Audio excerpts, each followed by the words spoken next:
Okay, shall we start now? Of course. Okay, so Scorpions Revisited was recorded as a semi-live recording. Now, from what I've heard, you do not like the studio recording very much.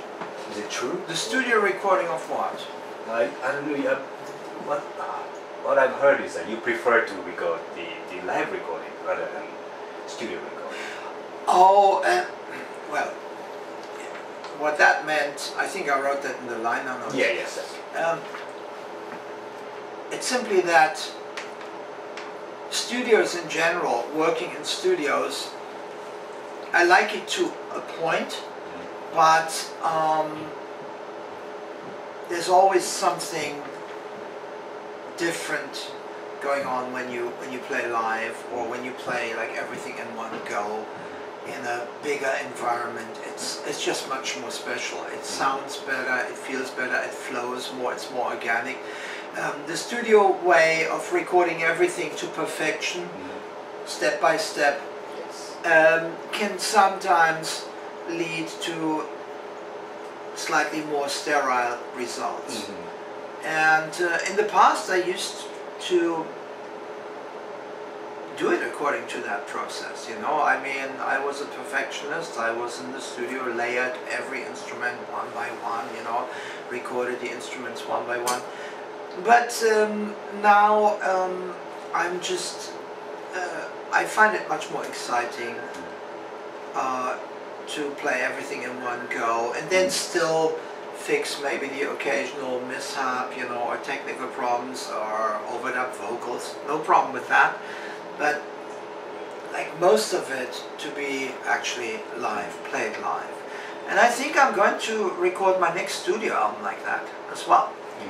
You know, prepare the music and then just play it live in one go and get that kind of special magic that you can only get when it's like in one go, you know. It's also nice because there's a certain danger element to it, which I like, you know. Rock music to me needs to be kind of dangerous. It's almost like anything can happen, you know. If it's too safe, if it's too polished, then it's not really rock actually, because the very spirit of rock for me has that quality. What do you think of the technology like auto-tune or perfectly quantized rhythm? Quantized, I don't like at all. I have worked a lot with quantized music in the when it first hit the market with early sequencers. With it used to be a program called Logic, and eMagic. Before that it was called Notator, then it was called Creator, was the very first one, and there was one by Steinberg. It was interesting to experience completely quantized music. It certainly taught me an awful lot. There's something very, very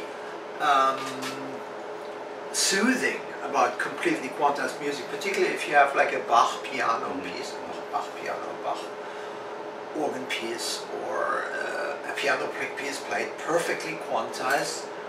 There is something to it, which puts you into a certain state of mind, frame of mind, but it's not necessarily very artistic.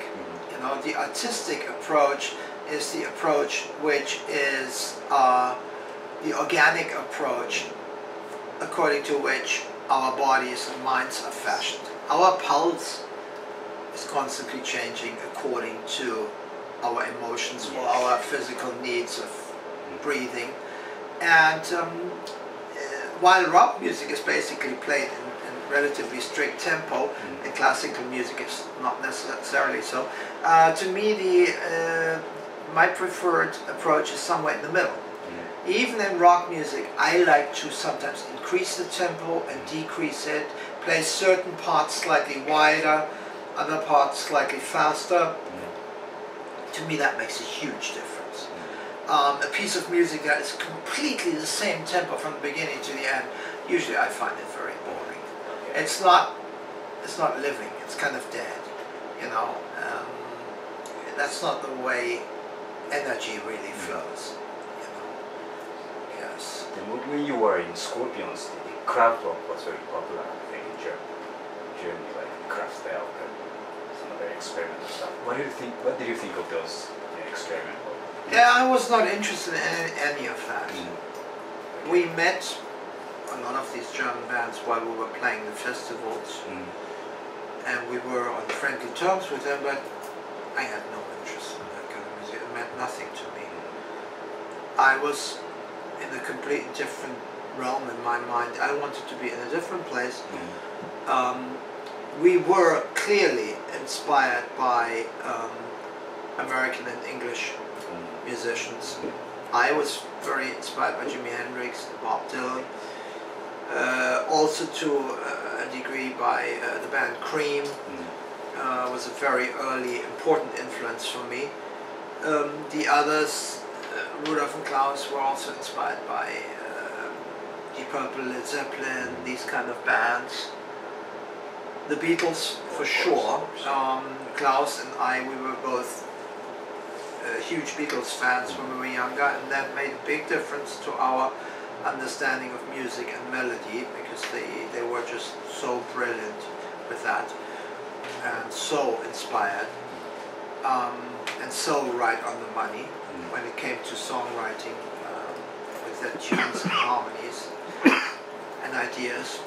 So yeah, krautrock didn't mean anything to me, and it just completely bypassed me, you know. Having said that, we were pretty much the only German band, as far as I know, that actually went like that way, that route, where we were American and British band influence, singing even in English with a German accent, you know, communication, stuff like that, you know. That gave a unique flavor to the band. Your music often has ethnic feelings. Was it, did it come from Beatles or ethnic? Ethnic, some.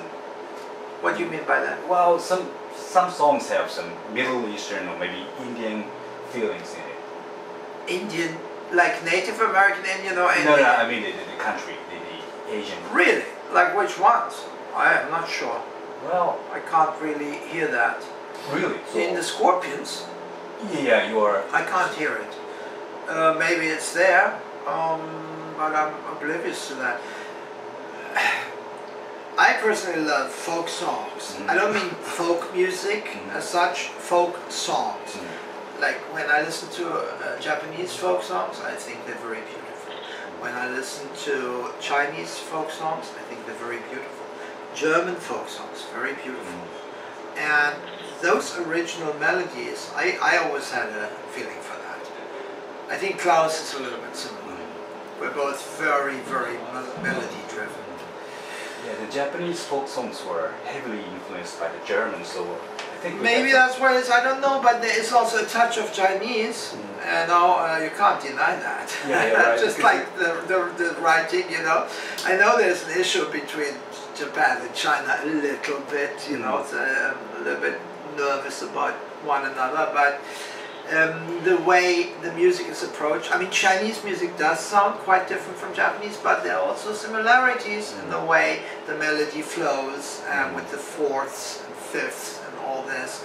We don't do that in Germany, you know, those are not German melodies. But certain melodies, yes, I can see a similarity. Like, it was Masaito-san the other day in an interview, he said, well, Kojonosuke sounds like it could have been written by the Scorpions, you know, in a way. Yes. And my answer was, I don't think so. We could have written it after we heard it. To us it sounded Japanese, but with a European touch. It sounded Japanese with a European touch. That's what it was. Maybe that's what this composer intended, and that was his style, maybe. Beautiful melody anyways, you know. Yeah. We all learn from one another.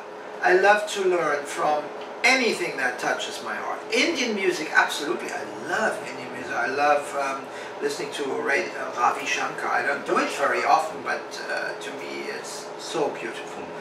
And I loved what George Harrison brought to the Beatles through that.